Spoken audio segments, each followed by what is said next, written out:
নমস্কার, সময় বাংলাতে আপনাদের স্বাগত। আপনাদের সাথে আমি প্রীতি। দেখে নেব আজকের বিশেষ বিশেষ সংবাদ। রবীন্দ্র স্মৃতি সমিতির উদ্যোগে 22শে শ্রাবণ উদযাপন। শনিবার 22শে শ্রাবণ বিশ্বকবি রবীন্দ্রনাথ ঠাকুরের প্রয়াণ দিবসে মেদিনীপুর রবীন্দ্র স্মৃতি সমিতির উদ্যোগে রবীন্দ্র নিলয় সভাগৃহে প্রাতঃকালীন ও সান্ধ্যকালীন অনুষ্ঠানের মধ্য দিয়ে শ্রদ্ধা জানানো হল কবিগুরুকে। এদিন সকালে কবিগুরুর মূর্তিতে মাল্যদান ও চারাগাছ রোপণের মধ্য দিয়ে অনুষ্ঠানের সূচনা হয়। সকালের ও সন্ধ্যের অনুষ্ঠানে উদ্বোধনী সঙ্গীত পরিবেশন করেন রবীন্দ্র স্মৃতি সমিতির সঙ্গীত বিভাগের শিক্ষার্থীরা। সকালে ও সন্ধ্যায় একক ও সমবেতভাবে আবৃত্তি, সঙ্গীত, নৃত্য, যন্ত্রসঙ্গীত, নৃত্যগীতি আলেখ্য পরিবেশনের মধ্য দিয়ে শ্রদ্ধা জানানো হয় কবিগুরুকে। উপস্থিত ছিলেন রবীন্দ্র স্মৃতি সমিতির সাধারণ সম্পাদক লক্ষণচন্দ্র ওঝা, সঙ্গীত গুরু জয়ন্ত সাহা, বাচিক শিল্পী অমিয় পাল, মালবিকা পাল, সঙ্গীত শিল্পী রথিন দাস সহ অন্যান্য বিশিষ্টজনেরা। সকালে অনুষ্ঠান সঞ্চালনা করেন ঈশিতা চট্টোপাধ্যায়। তবলায় সহযোগিতায় ছিলেন অরুণ চট্টরাজ, গণেশ শ্যামল, বিদ্যুৎ বিকাশ দাস। অনুষ্ঠানের বিশেষ আকর্ষণ ছিল জয়ন্ত সাহা, রবীন্দ্রনাথ দাস ও ডক্টর সুতৃপ্তা মণ্ডলের পরিচালনায় উপস্থাপিত নৃত্যগীতি আলেখ্য এসেছে বর্ষা বড় চঞ্চল।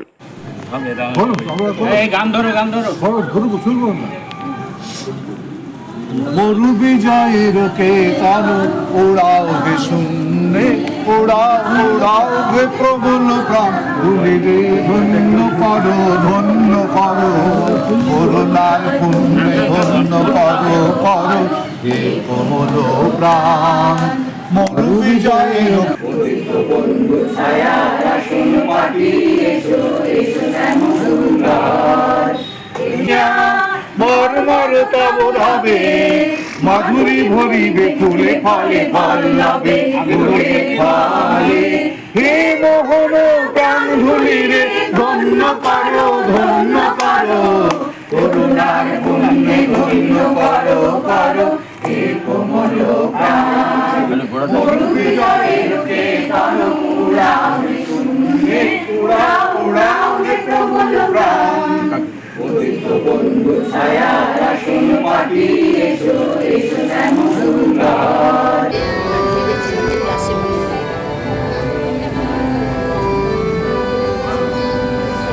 জীবন যখন ছিল ফুলের মতো, পাপড়িটা ছিল শত শত, জীবন যখন ছিল ফুলের মতো, পাপড়িটা ছিল শত শত, জীবন যখন ছিল ফুলের মতো।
হেমন্তে তার সময় হলো এলে পূর্ণ করে আপনাকে দেবে হেমন্তে তার সময় হলো এলে পূর্ণ করে আপনাকে দেবে রথের ধারে তাই সে অবনত জীবন যখন ছিল ফুলের মতো পাপড়ি তাহা ছিল শত শত জীবন যখন ছিল ফুলের মতো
সংবাদ এখনকার মতো এই পর্যন্তই। সঙ্গে থাকুন, দেখতে থাকুন সময় বাংলা।